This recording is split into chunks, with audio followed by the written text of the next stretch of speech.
This is the College Football Connection Podcast with Alvin, Reid, Bradford, Bruns, and Marty Jenkins on 101 ESPN.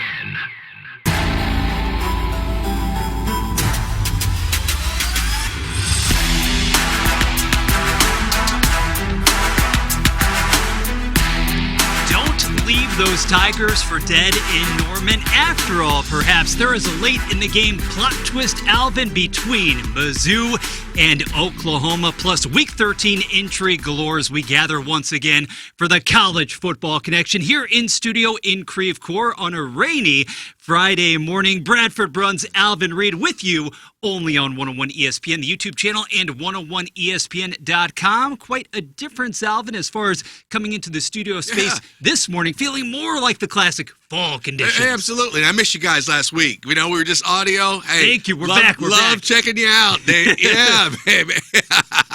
Got a little bit running there. Hey, I'll tell you what, man. I was, even before the quarterback situation in Missouri, I was still looking at Missouri in this one. I'm telling you, this might be a money line situation, Tiger. How about that? All right. It might be. I want to see where that gets to before tomorrow morning as to what the payout would be on the straight money line. But that kind of tells you where I'm going as far as point spread is concerned. You heard it here first. You saw it here first. Missouri going to Norman and winning for the first time in 59 years. Maybe we're getting a little too far ahead of ourselves. But we're excited about this one because we're shining that spotlight on the SEC, namely that Memorial Stadium in Oklahoma. And no doubt about it, Alvin, a ton of big-time ACC action for the second consecutive weeks because, quite frankly, a lot didn't really shake out as far as a crystal clear picture. Still a lot to be able to determine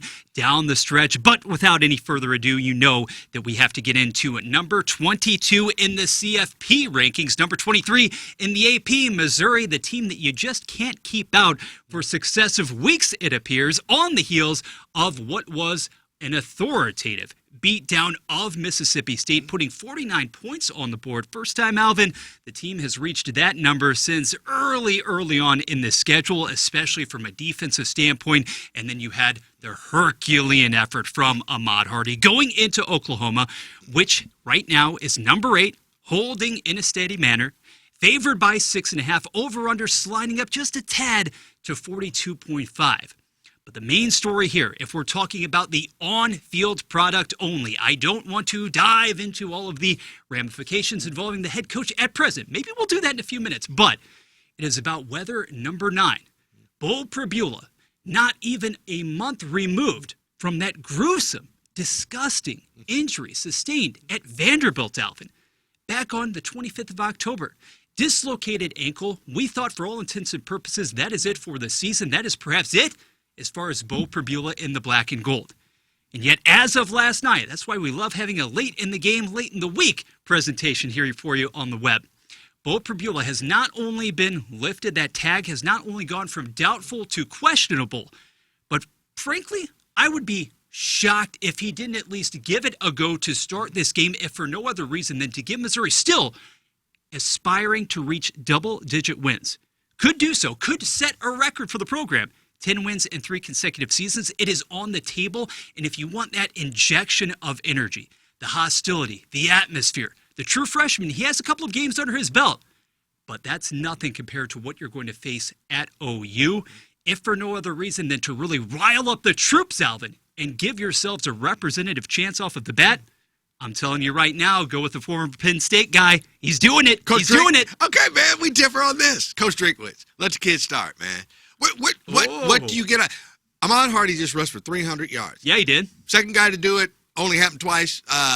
Devin West, I guess, from Moberly, Missouri. Against your boys. Against our boys. Yeah, my boys. Yeah, exactly.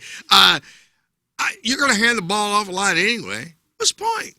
Why are you putting him out there? Now, not to say that he's hurt, but I don't know if he's there mentally. We don't know if he's there physically. Just play it out. He's your QB1, Alvin. That's why. And you're still going for a bowl above the Music City variety. You got to. That's why. Well, wait. You have to beat Oklahoma, obviously, to get what would be considered a major bowl game. But you certainly have to beat Arkansas. So why not have the kid as close to 100% against Arkansas as you can? I just think that Missouri's game plan of last week could work at Oklahoma. So why not just use that same game plan? I honestly. Because you're going for 10. That's the biggest difference. Now, maybe it matters more from an optics standpoint. Maybe those surrounding the program don't apply as much validity to that. I do until proven otherwise, because still he gives you think in that locker room, the guys believe internally, based on what you saw through the first couple of months of the season, that he gives you a better chance to win. That's all I was going to ask. Is he? We'll see. That's what I was going to ask. If you're convinced that he gives you a better chance to win on Saturday, then I guess you have to start him. I'm not convinced that that is so. And I'm also thinking that Oklahoma's coming out there, biggest win since they joined the SEC. And granted, it ain't been 20 years. It's been 2. That was a big win for them.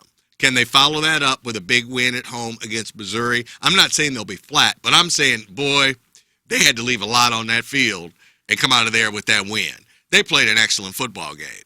Now, I hinted that I thought the quarterback, and team would be a little closer to where they were earlier in the season. Yeah. And I think they were.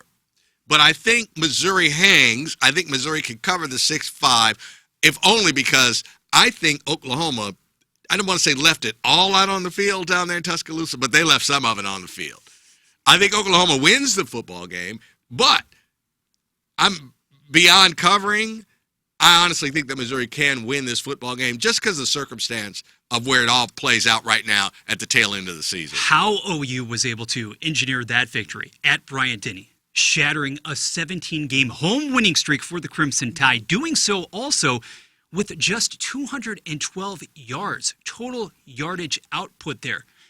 I still feel as if strongly this Sooners offense is a shell of what it was in the early going of the season. It wasn't as if Alabama, the secondary, was permitting big plays left and right.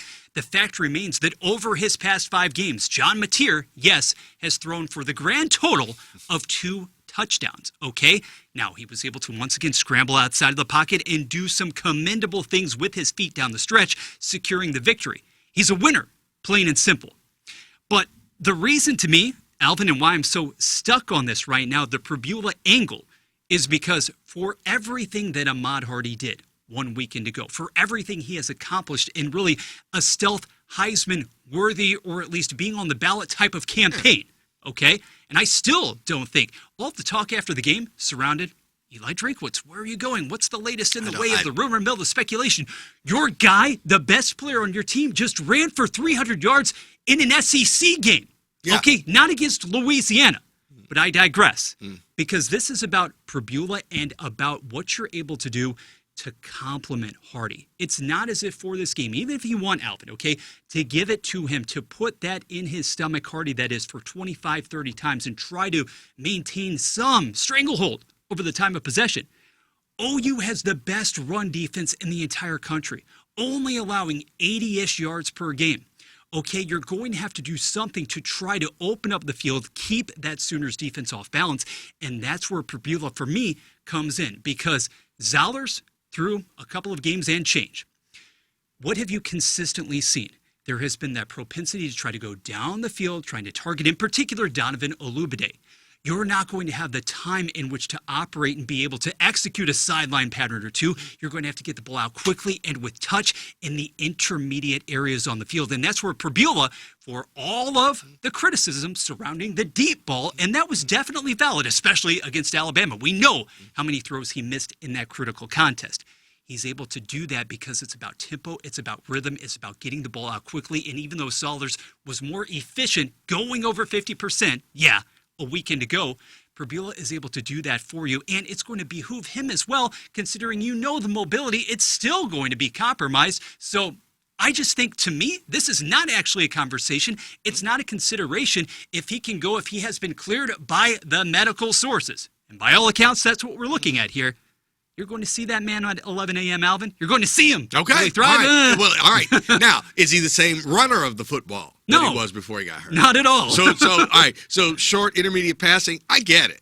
But I would like the opportunity to try to go over Oklahoma's head at least a couple of times, and then that way maybe steal a touchdown and run and just knock them out the rest of the game. Well, you may see it in the second half because I'm not sure if he can get through 4 quarters. But we don't know, and it's just thrown out there. Yeah, right. And as for the coach's status, I honestly don't think those 4 major schools are knocking on his door. Agents float rumors, people float rumors. I don't think LSU, Florida, Penn State are interested in hiring Eli Drinkwitz. That's not an insult to him, but I think, you're fine what you're doing at Missouri. I think we can either get younger and more innovative or really get a big name out there. And keep in mind, there are people that are coaching right now that at least will be contacted by those schools, people that we don't know about. Yeah. Utah's coach, cat down in Vanderbilt. There's nothing against Eli Drinkwitz, but I just get a feeling that that's more talk than it is anything else. And realistically, none of us, we do not know a thing until the Lane Kiffin domino falls. Right. And then thereafter, you could have utter, pure chaos and calamity. But until that happens, if and when it happens, right, post-Egg Bowl or not, we don't know a thing because he will determine everything. Do you think he's leaving? I'm really torn on this one. I am too, but that's why that was really a question of, I don't have an answer yet. I would lean toward that he's going to stay because I think in his mind, not in his mind, but all right, LSU, what's going on down there? You got the crazy governor and all, all that going on, getting involved and stuff. Maybe Florida would put it this way. I think if he leaves, he goes to Florida. I don't think he goes to any other job except the one in Florida if he were going to leave Ole Miss. That's fair. And with the 12-team playoff, which how long will it be before it's a 16-team playoff? 2 years. So that means, all right, I'm going to stay, but I need a 5-year extension and making me one of the highest paid coaches in college football. Then by the time we get 16, I'll be in this thing every year. I will lean toward Lane staying as well, and here's why. Because I want to believe, not to go too philosophical here, but you want to believe in somebody like that when he is so adamant about having turned over that new leaf, right? Okay, he has made so many, we understand, we are well aware of the transgressions of the different checkered stops throughout his collegiate career. We know all about that. But when you have put that much time, energy, and the presentation is such over the last couple of years, and you're really willing to risk it all to once again fly the coop, go somewhere else that is lucrative, and basically reverse course on the decision that was made a couple of years ago in the best interests of your family. I want to believe that he is a different person at this stage in his life, at 50, priorities and so forth, and to that end, as recently as a couple of years ago, no, I wouldn't have considered the prospect of him staying in Oxford. No, not whatsoever. But right now, I will lean 60-40 for what it's worth. I think I'm in favor of him staying. I'm with you on that. Yeah. And, okay, so he gets to USC, and they haven't fallen completely apart. People thought he was inheriting a team that should be national championship caliber. He didn't get there. Yeah. Mississippi was pretty bad when he got there. So he can really tout the fact that, I got this thing back up, okay? Mississippi State was beating us in the Egg Bowl before I got here, okay? Think about that. He got that thing together. It's his. And I think that's kind of what will keep him there. Because this is mine. Yes. If he is willing to continue to recruit like the Dickens, to flip guys, and to have that success, I trust his judgment. Everybody there in Oxford trusts that judgment. And regardless of what you believe about the AD imposing some sort of a timeline here, a deadline or not, he has earned the right through the remainder of the regular season to make that call. And that was weird to me because okay, what are you telling the guy? You want him to come in after the game Saturday? Say, I'm out. Bye. I would just tell him, I know coaches, Brian Kelly, abandon the team before whatever the bowl game is. But this is the CFP. I'm litigating, Alvin. I'm litigating. This is the CFP. And I'm thinking, look, man, we're going to get in.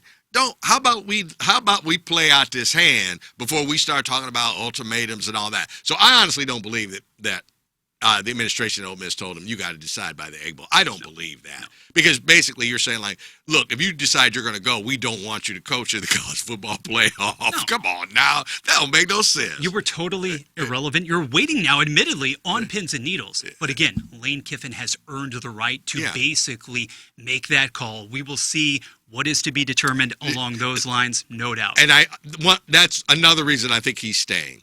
Because this back and forth and all that, I think he's confident in that. I think they know and I know. But, hey, whatever my raise is, whatever my contract extension is, will obviously depend on – I mean, what if Ole Miss won the national championship? Now, I'm not saying that's going to happen. But if you get in the tournament, you got a chance. It's not the most outlandish. They put it this way. They won't be the longest odds of the 12 teams. And that's not even counting the Power 4 representative. Of the other 11 teams, they won't be the longest odds. So thus, hey, how about let's not stir that pot until this season is completely over. We deposited the quarter. I took us on the coaching carousel. Right. For the record, though, no, you are all good. But for the record, I got Missouri covering the 6.5, and I'm going to play the under on the 42.5. How about that? I have been moderately successful when it comes to Missouri. You've been a lot better with Missouri than I have. Selections in 2025. That's not to say a thing about the rest of the college football landscape.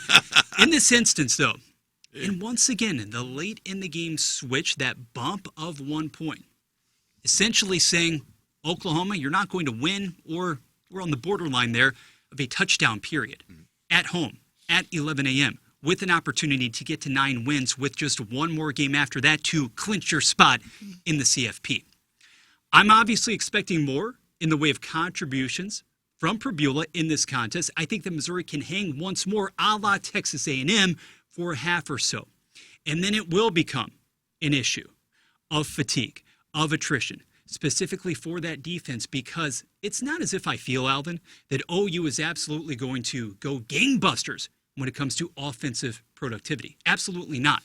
But if you're able to sustain enough drives, if you're able to keep the defense on the field, for me, if Missouri has any hopes of being able to really pull it off down the stretch in Norman, it hinges on the ability of Corey Batoon's unit to once again come up with, force a turnover or two, and flip that field position. Now, asking for a pair of pick sixes, a la what you had against the Bulldogs a weekend ago, no, that's too much. Missouri's secondary has been markedly better, and that's why I feel as if, once again, you can keep Mateer under wraps. But as far as winning by a touchdown, I have to go OU minus 6.5 here. And because that number is just 42.5, great defense, physicality galore on display, they're barely going to eke past that number, Alvin. 42.5, that's just too low for me. It really is. Okay. All right. So, all right. I'm playing the under on that one. Fair enough. All right. I just think that Oklahoma will score points, but not enough. And where's Missouri going? I mean, if I'm Oklahoma, obviously I got one mission to start the game, and that's to stop Ahmad Hardy. That's it. Right. That we have to do that. And if they do that, then I think it really drives the score down. Now, from a relatively low scoring tilt, or so we think, to Oregon and USC. Over-under at 59.5, Alvin, for this contest, kicking off at 2:30 in the afternoon at Autzen Stadium. Number 15, USC, now 8-2, 6-1 in conference play in the Big Ten by virtue of being able to pull it out against Iowa. It was an arduous first half. It was. No question about it. But in the second half, you saw the offense once again be able to get into a rhythm. Mayava, he was great. I don't know if there is a better receiver right now, playing in the country right now, for that matter, than Mekhi Lemon. And frankly, we need to give a heck of a lot of love as well to that freshman in the backfield. King Miller, he is blossoming. He is becoming a star in front of our eyes. But also, Oregon got right to a degree, or so we think, as well, against Minnesota, right? Outgaining the Golden Gophers by 300 yards, piling up almost 520 altogether. Dante Moore looked a lot like his old self from the first couple of months of the season, just 3 incompletions. No surprise here that everybody thinks the points are going to be flying. I think the points are high. I also think Dan Lanning, this is kind of like the not like the Colorado game last year in the stature of the teams involved, but I think Dan Lanning is going to get across to his team. We're in the Big Ten. But you know what I see? I see USC, and I see Pac-12, and I see that We are a better football team than them. Come on. This is USC. Who's very good, who's getting their stuff together, but let's put an old-fashioned, we're better than you, Pac-12 beat down on USC. I think Oregon for it, though, all year. I know, but that's all what year. You're exactly right, and I think Oregon basically offensively erupts on USC. Oh. I don't think it's a blowout game, but I do think that Oregon is going to cover. I do. I think they'll beat them by 2 touchdowns. I do. Now, that might be 42-28, but I think Oregon kind of gets it going against USC. Wow. I do. I think this is the game where Oregon is going to make their statement that we could win the national championship on Saturday. You still feel that way? I still feel it's there in the tank? It's in the tank. Because I'm telling you, man, that game at Iowa, that game at Penn State, yeah, it seems like, man, those are just tough, hard-fought wins, but Oregon loses those games in past years, and they won those games. Now, Minnesota has been Minnesota this year. Sometimes they look, halfway decent. Yeah. And they stomped them. They ran through them hot knife through butter. So I really like Oregon in this one, only because they are so used to the opponent they're playing. And this is about recruiting, too. Now, this is, God bless Washington. Okay, but we're out here. We're in the Big Ten, but we're out here on the coast. And USC and Oregon have the choice of the best kids on the West Coast because UCLA obviously is rebuilding and Washington is Washington. Yeah, sorry, Huskies. You're the little brother or the second cousin in this situation. So I think they're looking at this like, no, we need to handle USC. So when we get up on this recruiting trail, I go, yeah, you can go to USC and watch us win the national championship or watch us in the CFP every year where USC, every year, we don't know. Oregon, oh, yeah, we're going to be there every year. So this is a big game for Oregon and USC as far as recruiting is concerned. This is fascinating because we could not be sizing this one up more differently. Right. I have waited now for weeks, not only for Oregon, of course, to take off, to not only show that beefed up sense of being able to run past you offensively, but the defense as well. I'll get into that in just a second. Mm-hmm. But USC as a 10.5 underdog in this spot, I think it's almost patently disrespectful, Alvin. And I know that it was an incredibly slow start a week ago against Iowa. But as far as what you have seen on the schedule, and also retroactively, now that Illinois defeat isn't looking as bad in the event that Fighting Illini can pull it out for the last couple of weeks there as well. I trust this USC offense to not only travel, but to be as prolific as any group. Frankly, efficiency-wise, the numbers bear it out, as any other team in the land.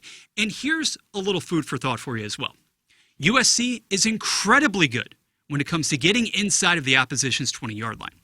94% success rate. Alvin, that's 9th in all of college football. Do you know the biggest bugaboo for Oregon from a defensive standpoint? It's red zone defense. It's defending in the red zone. 14 TDs surrendered in 19 total trips. I'm not saying that USC is going to be able to pull it out altogether on the road. I'm not even saying that Oregon down the stretch as we move closer to December doesn't still have those aspirations of being a CFP team, one that could advance a round or two. I don't know if I want to go with the full treatment there. But this team is still dinged up. Last weekend against Minnesota, you persevered. You won in spite of not having 2 of your top receiving threats. Right. Whittingham did a nice job on the ground as well.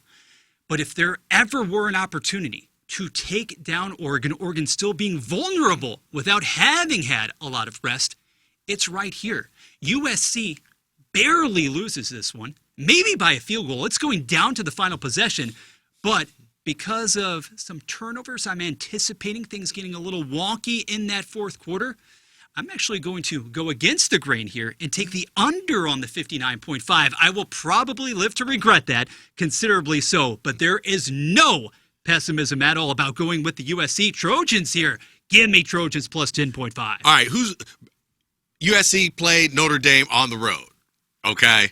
All right, and I'm thinking that, oh, man, in a home stadium. Now, USC and Notre Dame has got their own history. It's a different kind of game. It's really a rivalry game between it's almost like USC is an independent when they play Notre Dame, I agree. just like they are. Yeah. Obviously it's not a conference game. I get that, but I think if Notre Dame can take you down, I think going up to Oregon, a month later in this stadium, you're kind of walking into a buzzsaw. And I think that's why it's 10.5. I think there's a little moxie. I think there's a little, something that I'm going to give Oregon and Vegas too. I'm going to give Oregon 3.5, just because of this game and where this game is being played. Hey, have the phone at the ready for the I told you so. I'm not traveling this weekend, so I'm ready to hear it. I will eat it. Right. But as I said, it's a high number. I think they'll surpass it. But if that came in on the under, I would chalk that up to, I do this on a podcast. I running down there with a wad of cash trying to say oh yeah, they're going to soar past 59.5. No, I ain't that confident, but I think it'll be a high scoring game. Not for this one. Hey, speaking of Notre Dame, as referenced a couple of minutes ago by you, Alvin, it is the College Football Connection, week number 13 installment here on 101 ESPN, that YouTube channel, and 101ESPN.com. And Notre Dame handled its business, stood on that business a few days ago against Pittsburgh. But in the grand scheme of things, hey, shape up. Cheer up, Coach Narduzzi. Yeah, I know. It didn't matter, right? I'd still want to call him up and say, Coach, I think y'all got stomped because you basically told your team, this game don't matter. I could go down that road. Don't ever say that. I could do the 15-minute soliloquy like last weekend, Alvin. I will not. Here's what we know. Wait. You're talking to the guy that had Pitt covering, and they out there just getting their tail kicked.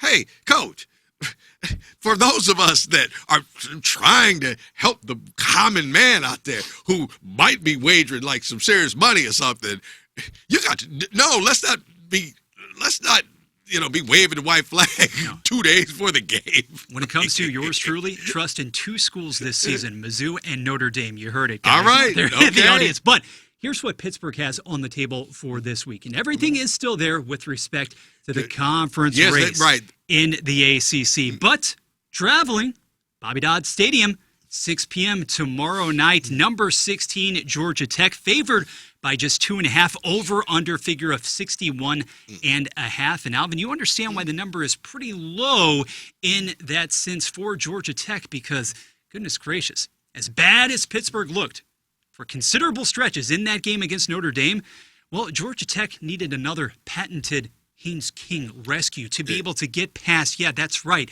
Boston College. One win, Boston College. Yes. And it hasn't been relegated to just those Eagles over the last couple of weeks. Alvin, you're talking about NC State, BC as well. These two schools piled up more than 1,100 yards against this Yellow Jackets defense. What is going on here? I really haven't any explanation for the Boston College game other than it's late in the season. And it's weird in that, this the college football season, because we now have week 0, it's like buildings that are taller than 14 stories, and they don't put a 13th floor on. So this is actually the 14th week because there was a week 0. Nice, it's true. So we're like, maybe Georgia Tech, who plays a physical game, is just kind of like beat up. I'm not saying like they're beat down, but I'm just like, it slowed down. Mm-hmm. You're right. Haynes King had to basically, what did he rushed for 37 and passed for 30, something like that on that last drive where he just basically said, well, we have to score a touchdown.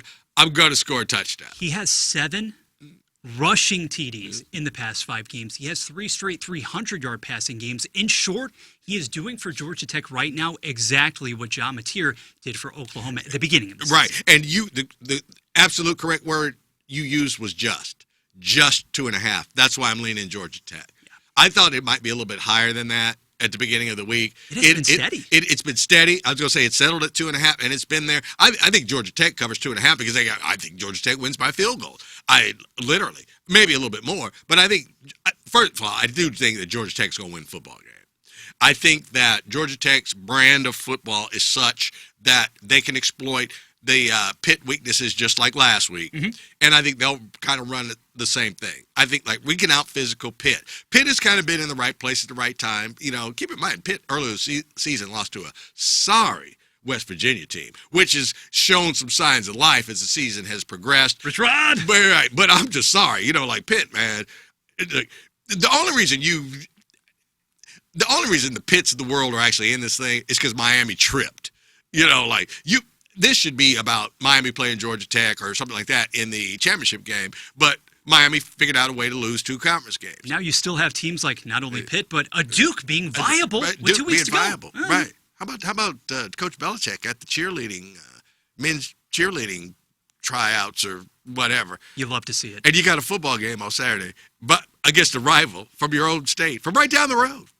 That's all right. Do you? I got to beat my girlfriend at the cheerleading thing. But anyway, I digress. She's not on the squad, right? Just had to clarify. Yeah, she's not, right. She doesn't work for the university. Okay. Right. And there was no film to watch. There was no coaching to be done. Yeah.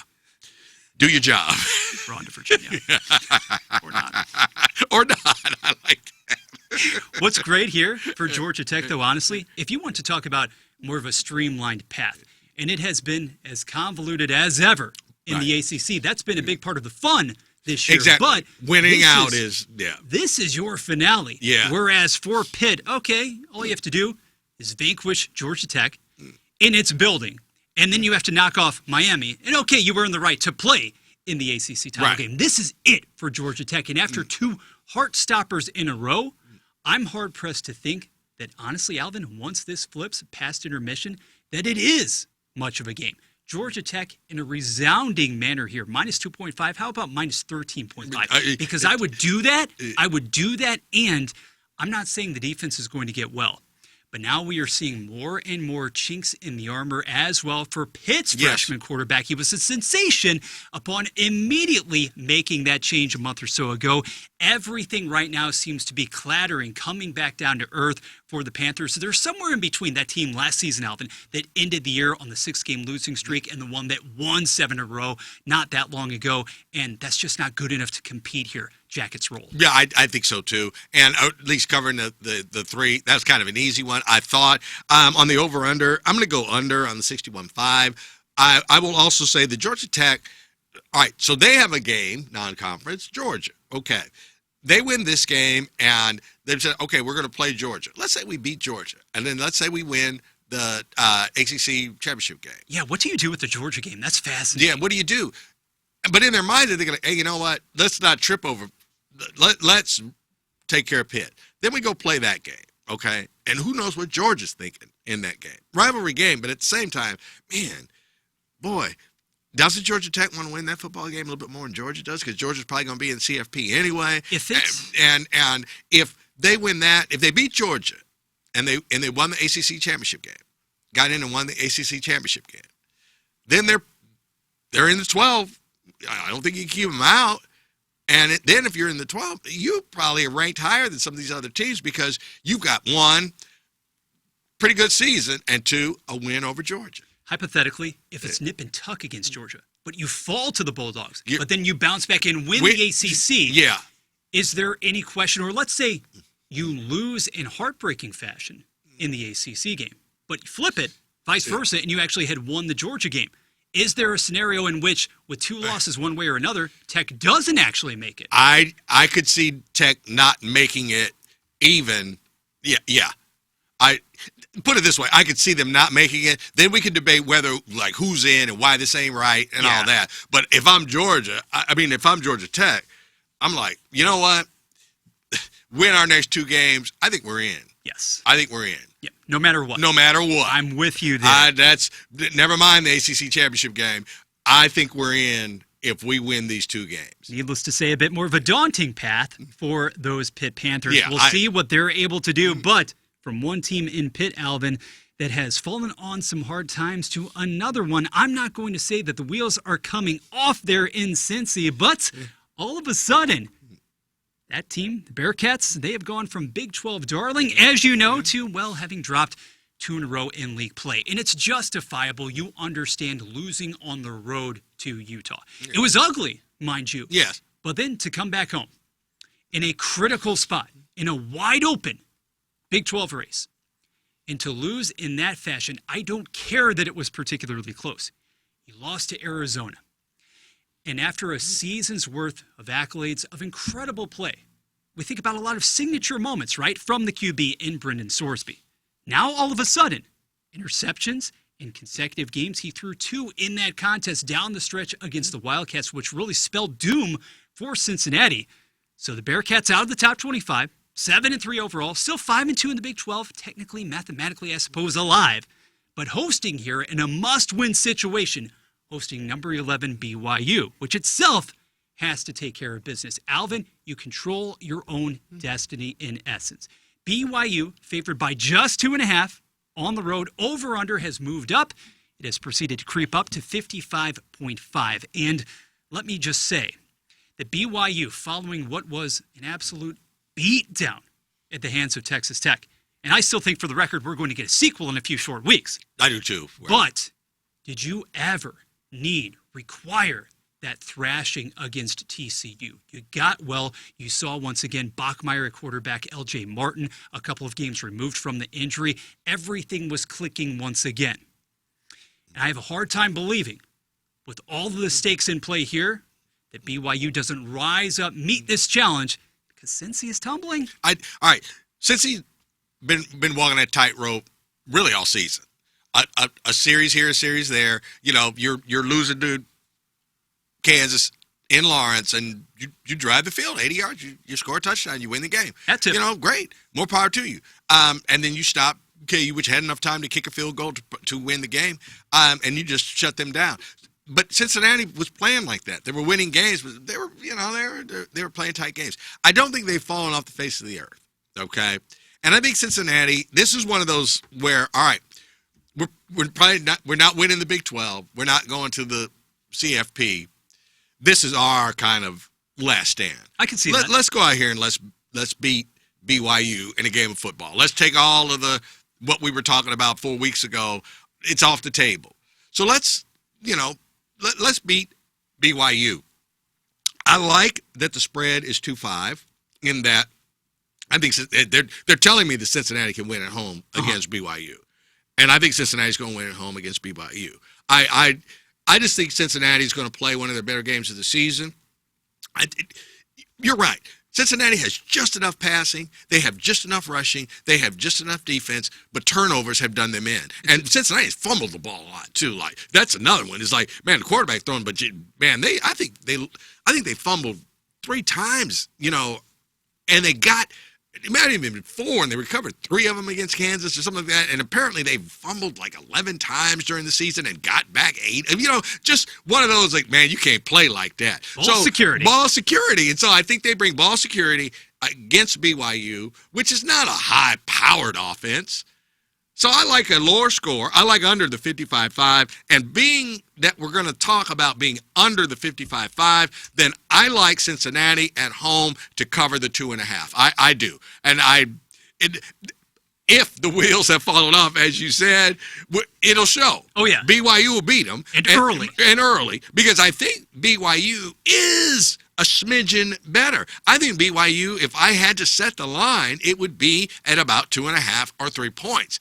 I just think that Cincinnati is going to cover. This is not one of those, like, Cincinnati's going to win, like, this is preposterous, and Cincinnati's going to win by a touchdown, and you're giving too much credit to BYU and not enough credit. It's not that. It's a mid-November, late November now, technically, game on the road in Cincinnati. Once again, one of those 37,000, 38,000 seat stadiums, which they are filling up, which they are packing.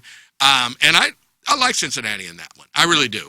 We will see what happens when 7 o'clock rolls around there at Nippert Stadium, one with which you're very familiar. Alvin, who would have thought, though, honestly, at the beginning of the season, we would be spotlighting Cincinnati 3 to 4 times over the course of the year on the program? As I say, when my son-in-law, graduated back in May from Cincinnati, I'm sitting in that stadium, and I think I told you, like, I'm sitting there looking like, and on the baseball field and the softball or close there, and all these Big 12 logos, and it was almost like I was reminded, like, I know that they're in the Big 12, but sitting here in this stadium and seeing all this, I said, like, these are Big 12 games. They're going to be playing Big 12 games in this stadium. Oh, yeah. And I was thinking, like, this is a cozy place.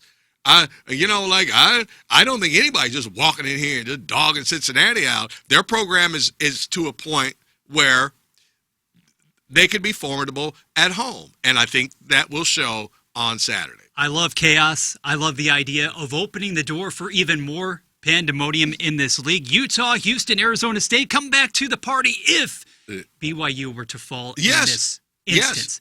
I don't think it's happening. Okay. I'm not saying that the Cougars win comfortably by any stretch of the imagination. I don't think it's going to be a double-digit style of game. But I will take BYU at minus 2.5, and unlike you, I don't, my friend, have a great feel for the over-under this time around. I will abstain from that one right. At present at 55.5. The final game to which we're looking forward on the Week 13 edition of the College Football Connection, Bradford and Alvin here in Creve Coeur and on 101 ESPN, the YouTube channel once again, and 101ESPN.com. From a game at 55.5 to at least we know the over-under, Alvin, at 48.5. We may not know much else. Right. This is a strange This is unusual on a Friday morning, let me tell you. I'm not going to lie to you. The biggest reason as to why I put this game on our schedule, on the schedule for you guys, because you've got, yes, a CFP hopeful still in Miami, also in the ACC, our new favorite conference. It would appear here on the CFC. At number 13, at one point in the week, the Hurricanes were favored. I'm serious. Kid you not. By 17.5, traveling to Blacksburg. Virginia Tech, woeful thus far. 3-7 overall. 2-4 in the ACC. 11 o'clock kickoff for what it's worth at Lane Stadium. But of course, there's the tie-in with the next leader, the next man at the helm for Va Tech. But yeah, oddly, strangely enough, I can't think of another example in the FBS this season, Alvin, in which you arrived Friday morning. Here we are. We're 26 hours from kickoff. And we don't have anybody on the board as far as the outright winner. By how many, by how much. It's crazy. It's crazy. It's crazy. And you mentioned James Franklin. Okay, he's the head coach. Now, if he's not there physically, obviously he's going to watch the game and have all the film and just basically be all of the practice film from this week leading into and all that. He's got to determine who's going to be on my team next year. Sure. Coaching staff. I got to determine which one of you all will be the bridge coaches that kind of stay for a season and which ones are gone. Okay? So maybe the line folk are saying, like, we don't know how to judge what the reaction is going to be by Virginia Tech's players, Virginia Tech's coaches. I think Virginia Tech's fans are definitely going to be fired up because they see a bright future, and everybody hates Miami anyway. So maybe that they just can't get a gauge as to what exactly is going to transpire on the field. I think most pundits, and you and I would agree, that Miami will be favored in the game. If a line comes down this afternoon or maybe tomorrow morning, I still think they're trying to figure out how many should Miami be, favored by. At the top of the week, I figured Miami by perhaps as many as 3 scores. Okay. 3 touchdowns. Yeah. And I just, if it's going to be that high when you were coachless, technically, interim, it has to come down with just the excitement of hiring James Franklin. But how much? And I just don't think they know. Now, if we leave out of here and by noon, we find out, somebody's in trouble or somebody's injured or something, is going on that's out there that we don't know about yet, then that could have a role in it too. But I just think they just don't know how Virginia Tech is going to react to the situation that they're in. See, I just think it's so peculiar that we have an over-under that has stayed remarkably consistent, steady, right there at 48.5, but we know next to nothing about Miami and by how many here. That is strange to me. That is odd. But by the same token, we know what remains here at stake for Carson Beck, for Mario Cristobal, for this program. When you're talking about trying to cling to those hopes of still qualifying potentially for not only the conference title game, but a would-be CFP berth. And I don't want to say that all of the program's problems were fixed in that last game versus NC State. Oh, that's nice. You won 41-7. That's great. Carson Beck nearly throws for 300 yards. The running backs, tandem committee, they're combining for over 200 yards. That's great. You still play a sloppy brand of football, albeit one that I was behind for a long stretch, honestly. Alvin, a significant stretch of this season. What you could get here, prognosticators, the pundits, they don't seem to know right now, okay, Miami by how many? Well, I don't know how many flags you're also going to see in this game because these are two of the most heavily penalized teams in the entire country. The difference, though, is that when Miami does have it humming, when Miami is getting the ball up and down the field, it is highly efficient and effective when reaching the red zone there. Virginia Tech doesn't have a defense. Virginia Tech doesn't have any semblance of an offense right now. And after I get your official pick, because we can't go plural in this instance, I want to know specifically. I want to open it up and talk about really the viability and the feasibility of Virginia Tech in the ACC now with just one trip to the conference title game in the past 15 years. James Franklin obviously didn't have to wait long to secure his next head coaching gig late of Penn State. But right now, and I will slide here with the over at 48.5 for the moment, the Hokies need that infusion of energy and excitement. You talked about tomorrow. Okay, there is the prospect of looking forward to the future. Coach Franklin talking about we have to conduct ourselves as a big-time program. Yeah.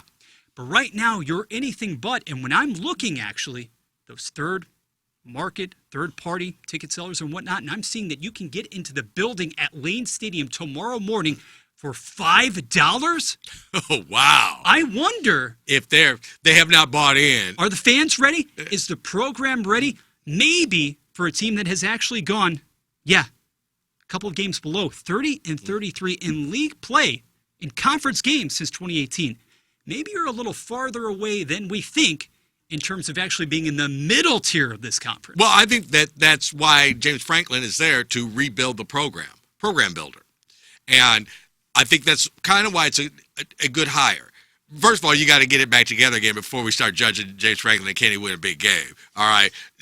First of all, let's win some games. Let's get back to a bowl game. Let's take those steps first. Can you beat UNC? Yeah, that's the thing. Okay, that's where they need to be at right now. So, but how that transpires out on Saturday, I don't know. Now, I didn't know that ticket thing. Not that I thought the place would be jam-packed. Oh, I'm serious. I was shocked. Right. And, Miami will travel when it's to USC or to Notre Dame. But when you see Miami play on the road against the North Carolina States and stuff like that, they look like they can't be bothered. Miami fan can't be bothered with going to Durham, North Carolina. Please, right. So I don't think they'll be jam-packed up in Blacksburg, like on a Saturday. No. So it'll be a true home game, but obviously they haven't bought in yet. And the Miami hatred and the ACC aspirations haven't turned the fan base on just yet. As far as this game is concerned, that's why I'm going with the under, man. I for some reason, I just think this will be a kind of a doldrum kind of game. Too many variables. Too many unknowns. Right. And I think, Miami wants to win. I don't think that Miami wants to go in there and beat them 63-10. They want to, but I don't think they'll, they could come out of this game, win it by 10 points. 30-10 or something like that. Everybody's like, but Miami really didn't look that good. But I think Miami was sort of like, we just needed to win this game and then see who loses, see what Georgia Tech does, see what Duke does, see, all that. And then, all right, now we know exactly what we have to do. But honestly, Miami knows exactly what they have to do. If they're going to get in, they have to win all the rest of their games. Mm-hmm. That's their only hope. The tiebreakers are against them as far as playing in the ACC championship game. So all they can do is just win the rest of their games. And all Virginia Tech can do right now is basically hope for the horizon to be brighter moving forward. And it was a fascinating piece, honestly, Alvin, that I happened upon earlier in the week on ESPN.com talking about how, do you remember on the heels of when Coach Beamer and company were incredibly relevant from a national standpoint? You had the Michael Vick hype factor and the installation there on campus in the athletic building, the main one of the trophy case. Yeah. All of these aspirations, these ambitions, that was quietly taken away just a few years ago. But you do wonder, as far as the backing goes, the power brokers there, not a coincidence that in September that big announcement was made, okay, we're committing almost $230 million in resources to the athletic department. James Franklin canned at Penn State, but maybe what was lost there ends up being to the benefit of Virginia Tech. But I think it's going to be well. I really do. Oh, I do too. I don't see Virginia Tech doing great things next year. Now, I don't know that James Franklin wants to play the bring in 65 new player thing either, because it seems like these schools that have done that, Colorado, North Carolina, some of these others, it's such a hodgepodge. I think he gets there. There will be some portal transfer. There will be some coaching changes, but I don't think it's just he blows up Virginia Tech. No. I think next year he's like, you know what? I'm for the most part, we're going to take the field with 75-80% of what we got now, okay? And we're going to learn how to win. We're going to learn how to be a winning program, and we're going to learn how to play big-time college football, but we have to learn. And he said that. And I give him credit at his, introductory press conference. He said, we got to grow up and get serious about this. And I'm kind of thinking, like, well, you don't even work there yet, technically. Wait, how you know how far they've fallen off but you just say, oh, no, this, whatever attitude or whatever, this will never do. I'm here, and we got to get serious. From the marketing office to the ticket office and that was a list. Their list. A list, James. Right. It was like, okay, he's in charge. Right. Now, but he's got to fix all these things. And the play on the field will dictate how quickly some of these other changes can be judged as successful. Mm-hmm. Virginia Tech goes to a bowl game next year. Funny how the marketing, the tickets, the enthusiasm, all that will ratchet up just by having a successful football team. Yeah. And when I say successful, I don't, I guarantee you it'll be July. They'll sign a quarterback. They'll do something. They'll have somebody down there. They're like, oh, Virginia Tech with CFP aspirations. If you look at their schedule, they've got, they've got Miami on the road. And other than that, they're all getting like, yeah, okay. You better get a quarterback. Then again, that conference really doesn't have many of them these days. No, I was going to say. And you mentioned Beck, man. I still see Beck that game 3 weeks ago. I'm sorry. I just can't get it out of my mind. It has been a rough second half. It's been a rough second half. Right. And I'm like, anybody who just says like, oh, man, they're playing an inferior team. Yeah. Carson Beck will go wild on them. I'm like, oh, man, I don't know. He's just got that game in him, and if it comes out at the wrong time, they lose. And it's a disaster. I'm not saying they'll lose to Virginia Tech, but I am saying that y'all lose another game in the regular season. And it's like, man, that's all right, but. And when it's bad for him, it is bad. Implosion stuff. No, lose the game stuff. That a lot of people said, like, technically, if you look at that performance that he had against, I guess, North Carolina State, he said, like, that's one of those weird things where he said, like, Miami made a statement as to how good they were because that guy sucked in that game.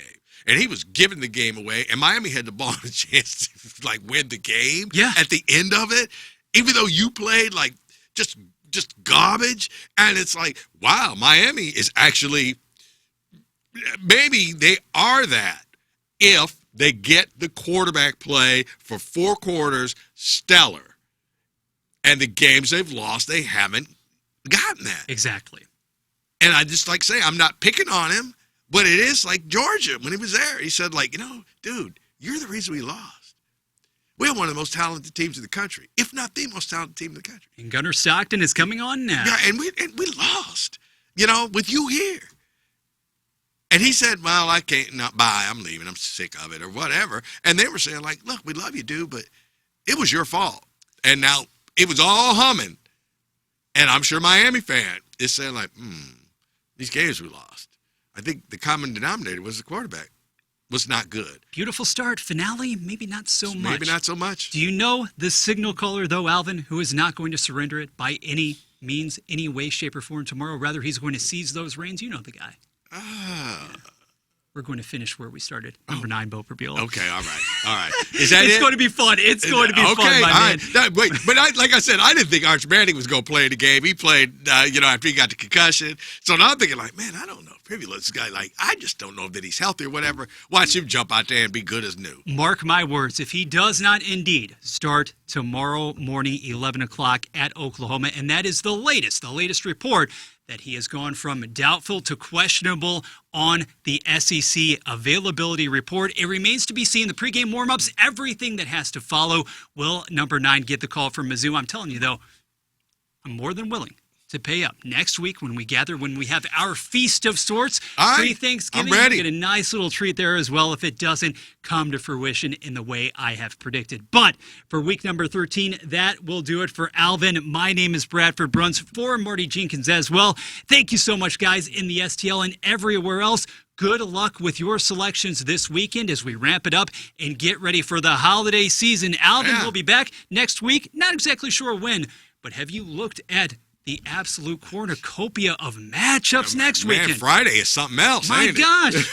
I know. I love it. Black Friday, there's nothing grim about the series of matchups, though. There you go. We'll have on Friday as well as Saturday. Enjoy the weekend, my man. Appreciate it. All right. Thank you very much, guys. We'll talk to you very, very soon. Thanks for listening to the College Football Connection podcast.